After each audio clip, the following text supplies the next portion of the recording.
Hello and welcome to food મંત્ર by Surabhi Vasa.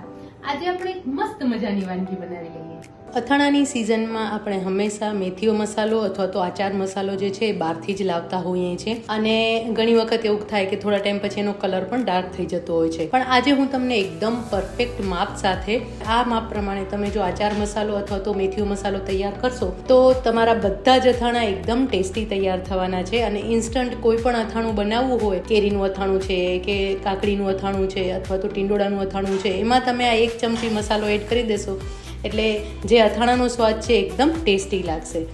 હવે એના માટેનું આપણે મેઝરમેન્ટ જોઈ લઈએ. તો સૌથી પહેલાં મેથીઓ મસાલો જ્યારે પણ બનાવતા હોય ત્યારે મેથીની દાળ લેવાની હોય છે. આ મેથીના કુરિયા અથવા તો મેથીની દાળ કહેવાતી હોય છે અને માર્કેટમાં રેડીલી અવેલેબલ જ છે. પણ ઘણા લોકો એવા છે કે ઇન્ડિયાની બહારે રહેતા હોય છે, તો એમના માટે આ મેથીની દાળ અવેલેબલ નથી હોતી. તો ત્યારે તમે આખી મેથી લઈ એને થોડી આવતી જાતી શેકી લેવાની છે.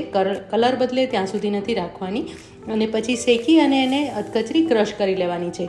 હવે એની અંદર મીઠું લેવાનું છે અને મીઠું હંમેશા છે ને દેશી મીઠું લેવાનું છે. એના કારણે અથાણા કે મસાલા છે એનો સ્વાદ પણ સરસ આવશે અને એ લાંબો ટાઈમ ટકી શકશે. એ પ્રિઝર્વેટિવનું કામ કરશે. અને એની સાથે મેં મરચું લીધેલું છે. કાશ્મીરી મરચું નથી લેવાનું. કાશ્મીરી મરચું જો તમે લેશો ને તો એ લાંબા ગાળે એનો કલર ડાર્ક થઈ જશે, શ્યામ થઈ જશે.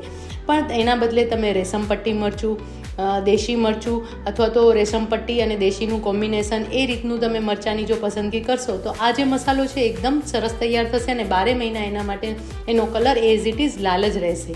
ગ્રામમાં જો હું વાત કરું તો 50 ગ્રામ મેં મેથીના કુરિયા એટલે કે મેથીની દાળ લીધેલી છે. 25 ગ્રામ રાઈના કુરિયા એટલે કે રાઈની દાળ છે. એની સામે 100 ગ્રામ મીઠું અને 100 ગ્રામ લાલ મરચું પાવડર. બહુ જ ઇઝી છે. મેથીના કુરિયા 50 ગ્રામ હોય તો એનાથી ડબલ મીઠું અને આપણે મરચું લેવાનું છે અને એનાથી અડધા ભાગનું આપણે રાઈના કુરિયા લેવાના છે. બસ આ રીતનું મેઝરમેન્ટ ધ્યાનમાં રાખવાનું છે. એની સામે મેં 1 ટેબલસ્પૂન હિંગ લીધેલી છે અને 1 ટીસ્પૂન હળદર લીધેલી છે. હવે આપણે મેથીના કુરિયા, રાઈના કુરિયા અને એની સાથે મીઠું આ ત્રણેય વસ્તુને આપણે શેકી લેવાનું છે. શેકવાનું કારણ એ છે કે આપણે આ જે મસાલો છે એ 12 મહિના સાચવવાનો છે. તો 12 મહિના સાચવવા માટે ઇન્ગ્રેડિયન્ટ્સ છે એને શેકવા ખૂબ જ જરૂરી છે. શેકવાથી એની અંદર રહેલો ભેજ છે એકદમ દૂર થઈ જશે અને એના કારણે સરસ તૈયાર થશે. ગરમ થાય ને 1 મિનિટ સુધી આપણે શેકવાનું છે. બહુ વધારે પણ નથી શેકવાનું કે એનો કલર બદલે. હવે તમે કુરિયા જ્યારે પણ માર્કેટમાંથી લાવો ને ત્યારે ખાસ એ વાતનું એ ધ્યાન રાખવાનું છે કે આ જે કુરિયા છે એ તાજા હોવા જોઈએ, એટલે કે જૂના ન હોવા જોઈએ. જો જૂના હશે તો એનો કલર ડાર્ક હશે. જોઈ લેવાનું છે કે જો આવા લાલાશ પડતા કુરિયા હોય તો આપણે એ નથી લેવાના. હવે આપણે આને શેકી લઈએ. કુરિયા સરસ શેકાઈ ગયા છે, એને આપણે પ્લેટમાં લઈ લઈશું. હવે આપણે રાઈના કુરિયાને શેકી લેવાના છે. હવે જ્યારે રાઈના કુરિયા પણ તમે લેવા જાઓ ત્યારે એ વાતનું પણ ધ્યાન રાખવાનું છે કે રાઈના કુરિયા લેશો ને તો એ પણ એવી રીતે જ જે નવા હશે ને એ એકદમ સરસ પીળાશ પડતા હશે અને જે જૂના હશે એ લાલાશ પડતા હશે. હવે આ રાઈના કુરિયા જે છે એ પણ સરસ શેકાઈ ગયા છે. જો હવે ચોંટતા પણ નથી અને એકદમ સરસ ફરી રહ્યા છે. તો હવે આને પણ આપણે પ્લેટમાં લઈ અને ઠંડા કરી લઈશું. હવે આપણે મીઠું છે એને શેકી લઈશું. મીઠું શેકવાનું કારણ પણ એ છે કે ભેજનું પ્રમાણ હોય એ બધું જતું રહે. 1 મિનિટ માટે જ શેકવાનું છે અને ફ્લેમ તરત જ ઓફ કરી દેવાની છે. મીઠું પણ સરસ શેકાઈ ગયું છે. હવે આ જે મેથીના કુરિયા આપણે શેક્યા હતા અને એ ઠંડા પણ કરી લીધા છે, એને આપણે અધકચરા ક્રશ કરવાના છે. મેથીના કુરિયા એકદમ સરસ ક્રશ થઈ ગયા છે, આપણે જોઈએ એવા જોઈ શકો છો તમે. અને હવે જે રાઈના કુરિયા આપણે લીધા હતા એ રાઈના કુરિયાને આપણે અધકચરા ક્રશ કરી લેવાના છે. રાઈના કુરિયાને આપણે અધકચરા ક્રશ કરી લઈશું. એને પણ આ જ રીતે પલ્સ ઉપર 1 કે 2 વખત જ ફરાવવાનું છે. રાઈના કુરિયા પણ તૈયાર થઈ ગયા છે. એને આવી રીતે જગ્યા કરી અને વચ્ચે મૂકી દેવાના છે. હવે એની અંદર આપણે મીઠું એડ કરી દઈશું. જે આપણે શેકીને રાખ્યું હતું એ મીઠું આપણે એડ કરી દેવાનું છે.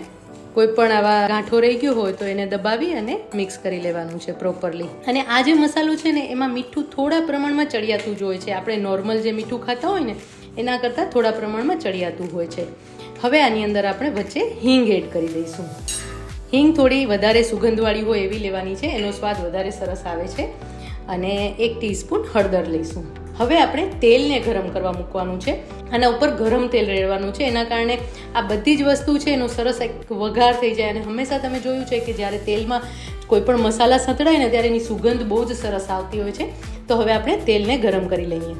હવે આપણે તેલને ગરમ કરી લઈએ. અત્યારે મેં સરસ્યું તેલ લીધેલું છે અને વજનમાં 50 ગ્રામ અને જો તમે કપથી મેજર કરતા હો તો એના પ્રમાણે તમારે 5 કપ જેટલો તેલ લેવાનું છે. અને આ તેલને એકદમ ગરમ કરી લેવાનું છે. ધુમાડા નીકળે ને ત્યાં સુધી એને ગરમ કરવાનું છે. તેલ એકદમ સરસ ગરમ થઈ ગયું છે અને એમાંથી ધુમાડા પણ નીકળવા લાગ્યા છે. એટલે હવે આપણે ફ્લેમને ઓફ કરી દઈશું. અને હવે આજે આપણે મિશ્રણ તૈયાર કર્યું હતું. હવે આમાંથી લગભગ 1 થી 2 ચમચી જેટલું આપણે તેલ રહેવા દેશું અને બાકીનું તેલ આપણે ઉમેરી લઈશું. એટલે એ તેલને આપણે ઉપરથી ઠંડુ થવા દેવાનું છે અને એને ઉપરથી ઉમેરવાનું છે.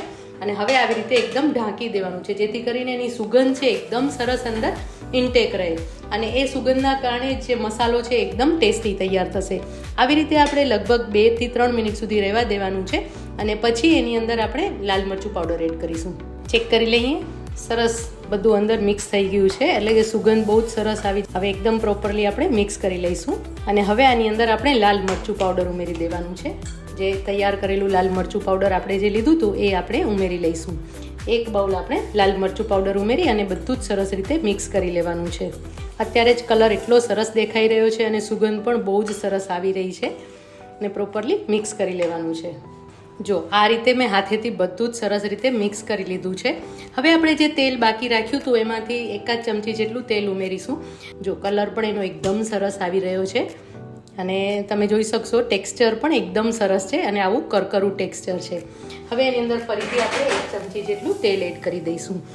આમાં તમે સિંગ તેલ પણ લઈ શકો છો. સરસ્યું તેલ તમને એનો જો સ્વાદ ન ગમતો હોય તો સિંગ તેલ પણ ઉમેરી શકો છો. અને હવે આવી રીતે હાથેથી જ મિક્સ કરી લેવાનું છે. હાથેથી મિક્સ કરવાના કારણે બધી જ વસ્તુ એકદમ પ્રોપરલી મિક્સ થઈ જશે. એકદમ ટેસ્ટી એવો અથાણાનો મસાલો કે આચાર મસાલો તૈયાર થઈ ગયો છે, અથવા તો મેથીઓ મસાલો તૈયાર થઈ ગયો છે. આમ જ તમે ખાખરા ઉપર લગાવીને ખાશો તો પણ બહુ જ સરસ લાગશે. કોઈ પણ અથાણા સાથે પણ આ મસાલો બહુ જ સરસ લાગે છે. એની અંદર તમે આ મસાલો નાખશો તો બહુ જ ફાઇન લાગે છે. હાંડવા કે ઢોકળા સાથે પણ તમે આ મસાલો ખાશો તો પણ બહુ જ સરસ લાગે છે. હવે આ મસાલો જે છે એ એકદમ સરસ ઠંડો થઈ જાય ને પછી એને તમારે બરણીમાં એરટાઇટ કન્ટેનરમાં, એટલે કે કાચની કોઈ પણ બરણીમાં ભરી અને સ્ટોર કરી લેવાનું છે. આખું વરસ એવું ને એવું જ રહેશે, જરા પણ બગડશે નહીં. તો મસાલો તૈયાર છે, આપણે એને સર્વ કરી લઈએ.